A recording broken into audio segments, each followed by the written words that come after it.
Hi friends, இந்த வீடியோவில் என்ன பார்க்க போகிறோம்னு சொல்லி பார்த்தீங்கன்னா 7ஆம் வகுப்பு 3ஆம் பருவம் இயல் 7, 8, 9 இருக்கக்கூடிய முக்கியமான 100 கேள்விகள் தான் பார்க்க போகிறோம். இதற்கு முன்பு 7ஆம் வகுப்பு முதல் பருவம் 2ஆம் பருவம் பார்த்துட்டோம். இப்போ 3வது பருவம் பார்க்கலாம். முதல் கேள்வி, சுரதா என்பதன் விரிவாக்கம் சுப்புரத்தினதாசன். சுரதாவோட இயற்பெயர் பார்த்தோம் அப்படின்னா ராசகோபாலன். ஸோ அவர் பாரதிதாசன் மேலே கொண்ட பற்றின் காரணமாக பாரதிதாசனோட இயற்பெயர் சுப்புரத்தினம் இருக்கு இல்லையா, ஸோ சுப்புரத்தினதாசன் அப்படின்னு சொல்லிட்டு மாற்றிருப்பார். சுப்புரத்தினத்தின் அவருடைய தாசன், அதாவது அவர் மேலே அதீத அன்பு கொண்டதாக தன்னுடைய பெயரை மாற்றியிருப்பார். 2வது கேள்வி, பிரித்தெழுதுக தான் ப்ளஸ் ஒரு. 4000 திவ்ய பிரபந்தத்தை தொகுத்தவர்னு கேட்டிருக்காங்க நாதமுனி. 4வது கேள்வி, விடுதலை போராட்டத்தின் போது எந்த இயக்கத்தில் காயிதே மில்லத் கலந்து கொண்டார்னு கேட்டிருக்காங்க. ஆன்சர் ஒத்துழையாமை இயக்கத்தில் கலந்து கொண்டிருப்பார். கடித இலக்கியத்தின் முன்னோடி என்று புகழப்படுபவர் யாருன்னு பார்த்தோம் அப்படின்னா டி.கே. சிதம்பரனார். ஓகேவா. வட்டத்தொட்டி அப்படிங்கிற ஒரு அமைப்பையும் நடத்தி வந்திருப்பார். ஒருவர் எல்லாருக்காகவும் எல்லோரும் ஒருவருக்காகவும் என்பது என்ன நெறின்னு பார்த்தோம் அப்படின்னா பொது உடைமை நெறி. ஒரு செயலை செய்ய எவற்றையெல்லாம் ஆராய வேண்டும். ஒரு செயலை செய்ய பொருள், கருவி, காலம், செயல், இடம் எல்லாவற்றையும் ஆராய வேண்டும். இது திருக்குறள்லேருந்து கேட்டிருக்க கேள்வி ஃப்ரெண்ட்ஸ். இது ரெண்டுமே ஓகேவா. 8வது கேள்வி, இரு பொருள்களில் ஒன்றை மட்டும் உருவகப்படுத்தி மற்றொன்றை உருவகப்படுத்தாமல் இருப்பது ஏகதேச உருவக அணி. இரு பொருள் பற்றி இந்த ஒரு குறள் பேசியிருக்கும். அந்த குறளில் ஒன்றை மட்டும் உருவகப்படுத்தி பேசியிருப்பாங்க, மற்றொன்றை உருவகப்படுத்தாமல் பேசியிருப்பாங்க. அது என்ன அணின்னு சொல்லிட்டு கேட்பாங்க. அந்த குறளை படிச்சுட்டு நம்ம பொருள் தெரிஞ்சது அப்படின்னா அது என்ன அணின்னு சொல்லி கண்டுபிடிச்சலாம். ஏகதேச உருவக அணி. ஏன்னா திருக்குறள் கொடுத்துட்டு இது என்ன வகையான அணி அப்படிங்கிறது நமக்கு டிஎன்பிசியில் எக்ஸாமில் கேள்வி கேட்பாங்க ஃப்ரெண்ட்ஸ். ஓகேவா. 9வது கேள்வி, மயிலொப்ப ஆடினாள் மாதவி. இவ்வடியில் இடம்பெற்றுள்ள அணி என்னன்னு கேட்குறாங்க. ஓமை அணி. ஏன்னா அந்த மாதவி அப்படிங்கிறவள என்ன பெண்ணை என்ன பண்ணுறாங்க, மயிலோட ஒப்பிட்டு பேசுகிறாங்க. ஸோ ஓமையாக சொல்லியிருக்கிறதுனால ஓமை அணி. தன் பொருணை புனல் நாடு என்று திருநெல்வேலியின் சிறப்பை போற்றி பாடியவர் அருண்மொழி தேவர். ஓகேவா. 11, குற்றால குறவஞ்சி நூலை இயற்றியவர் யாருன்னு சொல்லிட்டு கேட்குறாங்க. குற்றால குறவஞ்சி நூலை இயற்றியவர் திரிகூட ராசப்ப கவிராயர். சார்ந்த குணம் உடையவர் எதனை முழுவதும் பெறுவர் அப்படின்னு சொல்லி கேட்குறாங்க. இந்த உலகம் முழுவதையும் பெறுவர் அப்படின்னு சொல்லிட்டு குறிப்பிட்டிருப்பாங்க. மாயோனை போற்றி பாடியவர்கள் எத்தனை பேர்னு பார்த்தோம் அப்படின்னா 12 ஆழ்வார்கள் தான் பாடியிருப்பாங்க இல்லையா. மாயோன் அப்படிங்கிறது திருமாலை குறிக்கக்கூடியது. காயிதே மில்லத் எனும் சொல்லின் பொருள் சமுதாய வழிகாட்டி. காயிதே மில்லத் அப்படிங்கிறவரோட பெயரில் இருக்கக்கூடிய அந்த வார்த்தை என்ன மீனிங்னு கேட்குறாங்க. சமுதாய வழிகாட்டி. விடை தெரியவில்லை அப்படிங்கிறதும் ஷேடாக இருக்குது ஃப்ரெண்ட்ஸ். இது கிடையாது. ஆன்சர் சமுதாய வழிகாட்டி. ஓகேவா. குற்றால முனிவர் என்று புகழப்படுபவர் டி.கே. சிதம்பரனார். ஓகேவா. திருக்குறள் நெறியை பரப்புவதை தம் வாழ்நாள் கடமையாக கொண்டவர் யாருன்னு சொல்லி பார்த்தோம் அப்படின்னா குன்றக்குடி அடிகளார். முன்போரி கேள்வியில் பார்த்தோம், கடித இலக்கியத்தின் முன்னோடி யாருன்னு சொல்லிட்டு டி.கே. சிதம்பரனார். வட்டத்தொட்டி அப்படிங்கிற அமைப்பையும் நடத்தி வந்திருப்பார். அதாவது மாணவர்களை வீட்டிற்கு அழைத்து தமிழை பற்றி தமிழ் கற்றுக் கொடுப்பது அந்த வட்டத்தொட்டி அப்படிங்கிற அமைப்பு அதையும் நடத்தியிருப்பார். குற்றால முனிவர் என்றும் அழைக்கப்படுபவர் டி.கே. சிதம்பரனார்.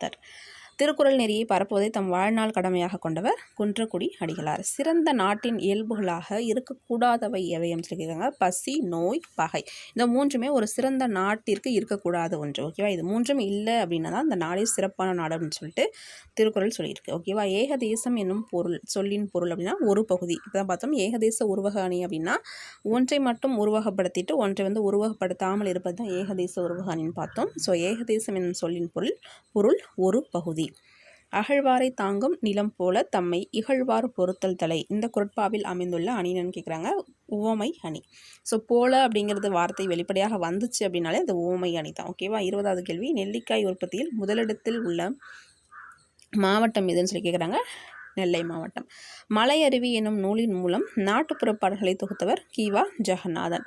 மலையருவி எனும் நூலின் மூலம் நாட்டுப்புற பாடல்களை தொகுத்தவர் கி.வா. ஜெகநாதன். ஓகேவா. 22வது கேள்வி, பொறுத்துக. சாந்தம், தாரணி, மகத்துவம், இரக்கம். இந்த பக்கம் பார்த்தோம் அப்படின்னா சிறப்பு, அமைதி, கருணை, உலகம். சாந்தம் அப்படின்னா அமைதி, தாரணி அப்படின்னா உலகம், மகத்துவம் அப்படின்னா சிறப்பு, இரக்கம் அப்படின்னா கருணை. ஓகேவா. 12 ஆழ்வார்கள் பாடிய பாடல்களோட தொகுப்பு என்னன்னு கேட்டிருக்காங்க. 4000 திவ்ய பிரபந்தம். அதை தொகுத்தவர் தான் நாதமுனி அப்படிங்கிறதும் பார்த்தோம். தமிழ் மொழியை ஆட்சி மொழியாக்க வேண்டும் என்று கூறியவர் காயிதே மில்லத். தமிழிசை காவலர் ரசிகமணி. ஓகேவா. ரசிகமணி அப்படிங்கிறது யாருடைய சிறப்பு பெயர்னு பார்த்தோம் அப்படின்னா டி.கே. சிதம்பரநாதர் பார்த்தோம் இல்லையா. ஸோ அவர் தான், அவருக்கு இன்னொரு பெயர் தான் தமிழிசை காவலர் அப்படின்னு கொடுத்துருக்காங்க. இரவலர் என்பதன் எதிர்ச்சொல் கேட்டிருக்காங்க, புரவலர். ஒரு நாட்டுக்கு எவையெல்லாம் அரண்களாக அமைய வேண்டும்னு பார்த்தோம்னா தெளிந்த நீர், நிலம், மலை, காடு. இது வந்து ப்ரீவியஸ் இயர் கொஸ்டின், டிஎன்பிசியில் கேட்டேன் ப்ரீவியஸ் இயர் கொஸ்டின். ஓகேவா. ஒரு நாட்டுக்கு எவையெல்லாம் அரண்களாக இருக்கும் அப்படின்னா தெளிந்த நீர், நிலம், மலை, காடு. அக்ரோனமி என்ற ஆங்கில சொல்லுக்கு இணையான தமிழ் சொல் கேட்குறாங்க, உழவியல்.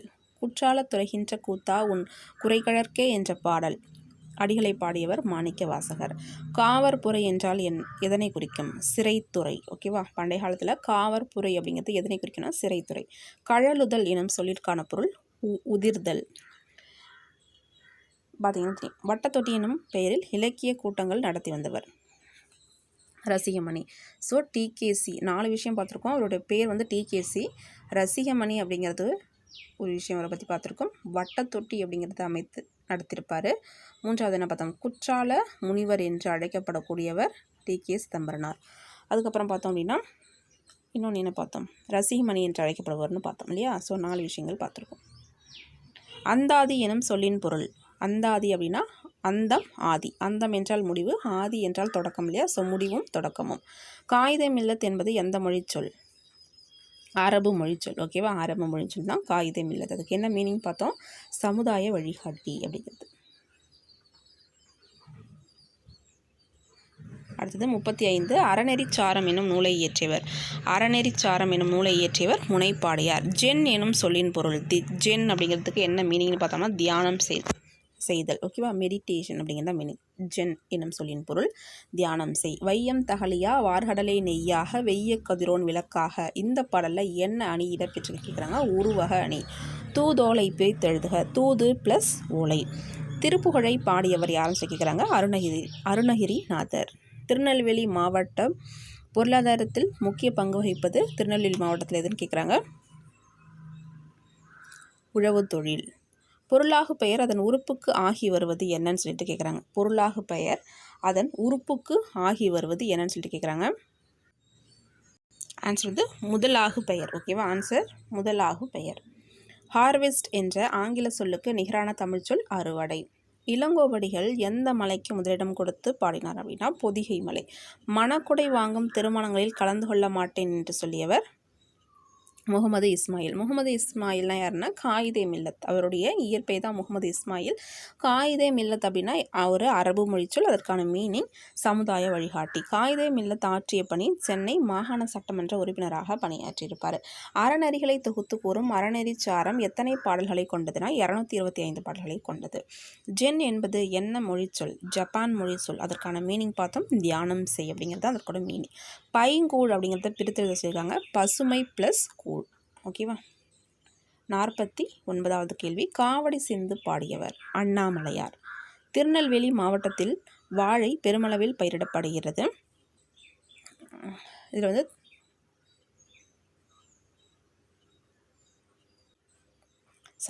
திருநெல்வேலி மாவட்டத்தில் வாழை பெருமளவில் பயிரிடப்பட்ட இடங்களில் தவறானதை வந்து தேர்ந்தெடுக்குன்னு சொல்லி கொடுத்துருக்காங்க. தென்காசி, நாங்குநேரி, அம்பாசமுத்திரம் கொடுத்துருக்காங்க. ஆன்சர் வந்து ராமநாதபுரம் அப்படிங்கிறது தனி மாவட்டம். ஸோ அது மட்டும் பொருந்தாதது. இந்த வேலையை முடிக்க ஒரு கை குறைகிறது என்பது என்ன பெயர்? சினையாகு பெயர். ஓகேவா. உறுப்புகளை குறிக்கக்கூடியது வந்தாலே சினையாகு பெயர் அப்படின்னு பார்த்தோம். ஸோ ஒரு கை குறைகிறது அப்படிங்கிறது சினையாகு பெயர். சரியாக பொருந்தியுள்ளதை தேர்ந்தெடுன்னு சொல்லியிருக்காங்க. பூமி, கடல், கதிரவன். அதாவது பூமி அந்த 4000 திவ்ய பிரபந்தம் பாடம் கொடுத்துருப்பாங்களே அதில் வந்து பூமி அப்படிங்கிறது அகல் விளக்குக்கு ஒப்பிட்டிருப்பாங்க. கடல் அப்படிங்கிறது நெய், கதிரவன் அப்படிங்கிறது சுடர். ஸோ 3மே 1, 2, 3 சரி. வெங்கடேச எட்டப்ப ராஜாவை பற்றி பல பாடல்கள் பாடியவர் கடிகை முத்துப்புலவர் தான் பாடியிருப்பார். இப்படிப்பட்ட தலைவர் கிடைப்பது அரிது. அவர் ஒரு நல்ல உத்தமமான மனிதர் என்று யாரை குறிப்பிட்டார்னு சொல்லி பார்த்தோம்னா பெரியார் வந்து காயிதே மில்லத்தை பாராட்டி சொல்லியிருப்பார். ஓகேவா. முனைப்பாடியார் எந்த ஊரை சேர்ந்தவர்? திருமுனைப்பாடியை சேர்ந்தவர். முனைப்பாடியார் யாருன்னா அறநெறிச்சாரம் 225 பாடல்கள் பார்த்தோம் இல்லையா. ஸோ அந்த பாடலை இயற்றியவர். தாரணி எனும் சொல்லின் பொருள் உலகம். பெருமைக்கும் ஏனை சிறுமைக்கும் தத்தம் கர்மமே கட்டளைகள். இந்த குறட்பாவில் என்ன அணி வந்து கொடுத்துருக்காங்கன்னு சொல்லி கேட்குறாங்க. ஏகதேச உருவக அணி. இரக்கம் உடையாரோ இரக்கம் உடையாரே பேறு பெற்றோர் அப்படிங்கிறதுக்கு ஆன்சர். ஸோ இரக்கம் சார்ந்த குணம் உடையவர்கள் இந்த உலகம் முழுவதும் அவர்களுக்கு சொந்தமானது. இரக்கம் உடையாரே பேறு பெற்றோர் அப்படிங்கிறது இதற்கான ஆன்சர். நுண்துளி தூங்கும் குற்றாலம் என்று பாடியவர் சம்பந்தர். திருஞான சம்பந்தர் பாடியிருப்பார். கொற்கையில் பெருந்துரை முத்து என்ற பாடல் அடிகள் இடம்பெற்றுள்ள நூல் அகநானூறு. கமலா கலகலவென சிரித்தாள் இந்த தொடரில் அமைந்துள்ளது எதுன்னு சொல்லிட்டு கேட்குறாங்க. ஆன்சர் வந்து இரட்டை கிளவி. அதாவது ஒரு சொல் வந்து 2 முறை அடுக்கி வந்து ஆனால் வந்து பிரித்தோம் அப்படின்னா பொருள் தராது. அதுதான் வந்து இரட்டை கிளவி அப்படிங்கிறது. இதுவே வந்து பார்த்தோம் அப்படின்னா அடுக்குத்தொடர்னா பார்த்தோம் அப்படின்னா ஒரே சொல் மீண்டும் மீண்டும் திரும்ப 4 முறை வரும். ஆனால் வந்து அதை பிரித்தோம் அப்படின்னா பாம்பு அப்படின்னு சொல்லிட்டு கத்தும் பொழுது அந்த சொற்களை பிரித்தோம் அப்படின்னா பொருள் தரும். ஸோ அந்த மாதிரி பொருள் தந்தது அப்படின்னா அடுக்குத்தொடர். பொருள் தரலை அப்படின்னா இரட்டை கிளவி. கலஹல அப்படிங்கிறது நம்ம பிரித்தோம் கலை அப்படின்னா அந்த கலஹலங்கிறதுல கலை அப்படிங்கிறது பொருள் தராது இல்லையா. அடுத்தது 62வது கேள்வி. 4000 திவ்ய பிரபந்தத்தில் உள்ள முதல் திருவந்தாதியை பாடியவர் பொய்கை ஆழ்வார். முதல் ஆழ்வார்கள் என்று அழைக்கப்படுபவர்கள் யாருன்னு சொல்லி கேட்பாங்க. பொய்யாழ்வார், பூதத்தாழ்வார், பேயாழ்வார். இந்த 3 பேருமே முதல் ஆழ்வார்கள் என்று அழைக்கப்படுபவர்கள். இதில் இருக்கக்கூடிய முதல் திருவந்தாதியை பாடியவர் பொய்கை ஆழ்வார். ஊருணி நீர் நிறைந்து அச்சே உலகவாம் பேரறிவாளன் திரு. இந்த குறளில் என்ன அணின்னு கேட்குறாங்க. உவமை அணி. பயணம் எனும் சிறுகதையின் ஆசிரியர் பாவண்ணன். முனைப்பாடியார் எத்தனையாவது நூற்றாண்டை சேர்ந்தவர். 13ஆம் நூற்றாண்டு. முனைப்பாடியார் அறநெறிச்சாரம் அப்படிங்கிற பாடலை இயற்றியவர். அதில் வந்து மொத்தம் 225 பாடல்கள் இருக்கும். திருமுனைப்பாடி என்னும் ஊரை சேர்ந்தவர். 13ஆம் நூற்றாண்டை சேர்ந்தவர். ஸோ ஒரு விஷயத்தை படிக்கும்போது இப்போ நம்ம படித்ததையும் ரீகால் பண்ணிக்கணும். ஓகேவா. ஓமையும் உவமேயமும் ஒன்றாக வருவது உருவக அணி. முகமது இஸ்மாயில் தனது ஒரே மகனை போர் முனைக்கு அனுப்ப ஆயத்தமாக இருப்பதாக தெரிவித்து யாருக்கு வந்து கடிதம் எழுதினார்னு சொல்லி பார்த்தோம் அப்படின்னா நேரு அவர்களுக்கு கடிதம் எழுதியிருப்பார். ஓகேவா. ஒன்றாகும் ஒன்றிலோ இல். இந்த பழமொழி என்ன பொருளை உணர்த்துதுன்னு கேட்குறாங்க. ஒன்றுமில்லாத வீடு அப்படிங்கிறது எதுவும் இல்லை. அதாவது பழமொழி 400 அப்படிங்கிற நூல் தான் ஒவ்வொரு பாடலுக்கோட இறுதி அடியும் வந்து ஒரு பழமொழியை கொண்டு முடியும். அதனால தான் அது பழமொழி 400 என்ற பெயரை வந்து பெற்றிருக்கும். ஓகேவா. பழமொழி 400 ஆசிரியர் முன்றுரை அரையனார். ஸோ ஒன்றாகும் ஒன்றிலோ இல். இதில் வந்து என்ன பாடல் கொடுத்துருப்பாங்கன்னு சொல்லி பார்த்தோம்னா பாரி மடமகள் அப்படிங்கிற ஒரு பாடல் வந்து நமக்கு புக்கில் வந்து கொடுத்துருப்பாங்க இல்லையா. அது விருந்தோம்பல் அப்படிங்கிற தலைப்பில் மாறியொன்று இன்றி வரந்திருந்த காலத்தும் பாரி மடமகள் பான்மகற்கு நீர் உலையில் பொன் திறந்து கொண்டு புகவா நல்கினால் ஒன்றாகும் ஒன்றிலோ இல் அப்படிங்கிற பாடல் வந்து கொடுத்துருப்பாங்க. இதுக்கு என்ன மீனிங்னு பார்த்தோம் அப்படின்னா அதாவது மழை இல்லாமல் வறட்சியாக இருந்த காலத்தில் கூட பாரி மன்னர் இருந்தார் இல்லையா. குறுநில மன்னரில் ஒருவர். அவருடைய மகள்களான அங்கவை சங்கவை இருப்பாங்க. அவங்கக்கிட்ட வந்து பாணர்கள்னால் யார். பாடல் பாடுபவர். அவங்க வந்து என்ன கேட்பாங்க அப்படின்னு பார்த்தோம்னா இறந்து நின்றுப்பாங்க. அதாவது யாசகம் அப்படிங்கிறது கேட்டிருப்பாங்க. ஸோ அப்போ வந்து பாரி மகளிர் என்ன பண்ணுவாங்கன்னா என்ன வறட்சியான காலம். அப்போ என்ன பண்ணுவாங்கன்னா உலை நீரில் வந்து தங்கம் இருக்கு இல்லையா அதை போட்டு சமைத்து கொடுத்துருக்கதாக ஒரு பாடல் அப்படிங்கிறத கொடுத்துருப்பாங்க. ஸோ இதுலேருந்து என்ன தெரியுது அப்படின்னு சொல்லி பார்த்தோம்னா வறட்சியாக இருந்த காலத்தில் கூட ஒன்றும் இல்லாத வீடு அப்படிங்கிறது ஒன்றுமே இல்லை. அங்கே எல்லா செல்வமும் இருக்குது அப்படிங்கிறது தான் அதோட பொருள். இப்பாடலில் வந்து பார்த்தோம் அப்படின்னா அந்த லாஸ்ட் லைன் வந்து ஒன்றாக ஒன்றிலோ இல் அப்படிங்கிறது தான் பழமொழி. அதற்கு அர்த்தம் ஒன்றுமில்லாத வீடு எதுவும் இல்லை அப்படிங்கிறது தான். ஓகேவா. இது வந்து 14 கீழ்கணக்கு நூல்களில் ஒன்று. ஆசிரியர் வந்து முன்றுரை அரையனார்.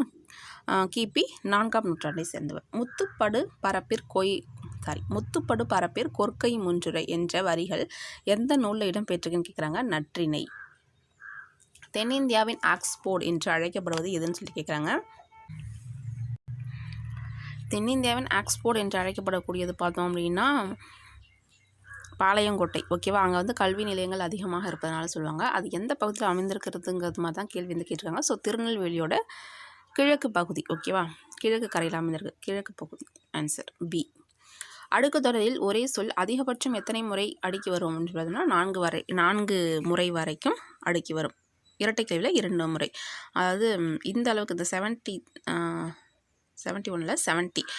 தென்னிந்தியாவின் ஆக்ஸ்போர்டு என்று அழைக்கப்படுவது வந்து எது அப்படின்னு தான் கேட்பாங்க. ஸோ அது இந்த அளவுக்கு திருநெல்வேலியோட வடக்கு கிழக்கு அப்படிலாம் கேட்க மாட்டாங்க ஃப்ரெண்ட்ஸ். தென்னிந்தியாவின் ஆக்ஸ்போர்டு என்னன்னு பார்த்தோம் அப்படின்னா, புக்கில் என்ன கொடுத்துருக்காங்கன்னு சொல்லி பார்த்தோம் அப்படின்னா, பாளையங்கோட்டையில் வந்து அதிக அளவில் கல்வி நிலையங்கள் இருப்பதால் அந்நகரை தென்னிந்தியாவின் ஆக்ஸ்போர்டு என்பர் அப்படிங்கிறது நமக்கு திக்கெல்லாம் புகழரும் திருநெல்வேலி அப்படிங்கிற ஒரு லெசன் கொடுத்துருப்பாங்க இல்லையா, இயல் 7. ஸோ அதில் வந்து பாக்ஸில் கொடுத்துருப்பாங்க. இயல் 7 அப்படின்னா 3rd டேர்மில் 2nd லெசனாக இருக்கும், 1st லெசனாக இருக்கும் இல்லையா. பொய்கை ஆழ்வார் பிறந்த ஊர் திருவெண்கா அப்படிங்கிறதான், திருவேகா அப்படி தான் புக்கில் கொடுத்துருப்பாங்க. பயன்மரம் உள்ளூர் பழுத்தச்சால் செல்வம் நயனுடையான்கண் படின் இக்குறப்பாவில் பயின்று வரும் அணி உவமை அணி. 74வது கேள்வி. பயணம் எனும் சிறுகதை இடம்பெற்றுள்ள நூல் பிரயாணம். அறநெறியில் பொருளீட்டி தாமும் வாழ்ந்து பிறரையும் வாழ வைக்கும் நெறி தான் ஒப்புரவு நெறி அப்படிங்கிறது. கூடுகட்ட தெரியாத பறவை நமக்கே தெரியும், குயில். ரெசிப்ரோசிட்டி என்ற ஆங்கில சொல்லுக்கு நிகரான தமிழ்ச்சொல் ஒப்புரவு நெறி. கல்வி மிகுந்திடில் கழிந்திடும் மடமை என்னும் முதுமொழிக்கு ஏற்ப காயிதே மில்லத் எங்கு கல்வி நிறுவனங்களை வந்து நிறுவ காரணமாக இருந்தார்னு சொல்லி கேட்டாங்க அப்படின்னா, திருச்சியிலும் கேரளாவிலும். ஓகேவா. மரம் வளர்த்தால் எதை பெறலாம்? மாறி என்றால் மழை. திங்கள் நாள் விழா மல்கு திருநெல் என்ற பாடல் அடிகளை பாடியவர் சம்பந்தர் பாடியிருப்பார். ஓகேவா. அதை நம்ம பார்த்தோம் இல்லையா, திக்கெல்லாம் புகழும் திருநெல்வேலியில் நமக்கு வந்து சில லைன்ஸ் கொடுத்துட்டு இது யார் பாடியிருப்பாங்கன்னு சொல்லி கேட்குறாங்க. ஸோ தான் திங்கள் நாள் விழா மல்கு திருநெல்வேலியுரை செல்வர் தாமே அப்படிங்கிறதா அந்த பாடல். ஓகேவா. திங்கள் நாள் விழா மல்கு திருநெல்வேலியுரை செல்வர் தாமே அப்படிங்கிறது தான் அந்த பாடல். திருஞான சம்பந்தர் பாடியிருப்பார். முத்து படுபரப்பிற் கொற்கை முன்றுரை அப்படிங்கிறது நற்றினில் இடம்பெற்றிருக்கும். கொற்கையில் பெருந்துரை முத்து அப்படிங்கிறது அகநானூற்றில் இடம்பெற்றிருக்கும் ஃப்ரெண்ட்ஸ். ஓகேவா. அதுக்கப்புறம் பார்த்தோம் அப்படின்னா, பொதிகை மலையை தான் வந்து முதன்மையாக வைத்து இளங்கோவடிகள் பாடியிருப்பார். அதற்கான பாடல் வரி என்னன்னு பார்த்தோம் அப்படின்னா, பொதியில் ஆயினும் இமயமாயினும் பதியெழு அறியா பழங்குடி அப்படிங்கிறது அந்த லைன் நமக்கு புக்கில் கொடுத்துருப்பாங்க. இன்னொன்று வந்து திருக்குற்றால குறவஞ்சியை இயற்றிய திரிகூட ராசப்ப கவிராயரும் இந்த பகுதியை பற்றி ஒரு பாடல் பாடியிருப்பார். அதை வானரங்கள் கனி கொடுத்து மந்தியோடு கொஞ்சம் மந்தி சிந்து கனிகளுக்கு வான் கவிகள் கெஞ்சும் அப்படின்ட்டு குற்றால மலை வளத்தை வந்து புகழ்ந்து திரிகூட ராசப்ப கவிராயர் பாடியிருப்பார். 82 4000 திவ்ய பிரபந்தத்தில் பூதத்தாழ்வார் இயற்றிய திருவந்தாதி 2ஆம் திருவந்தாதி.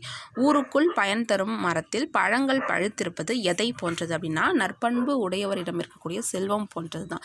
ஊருக்கு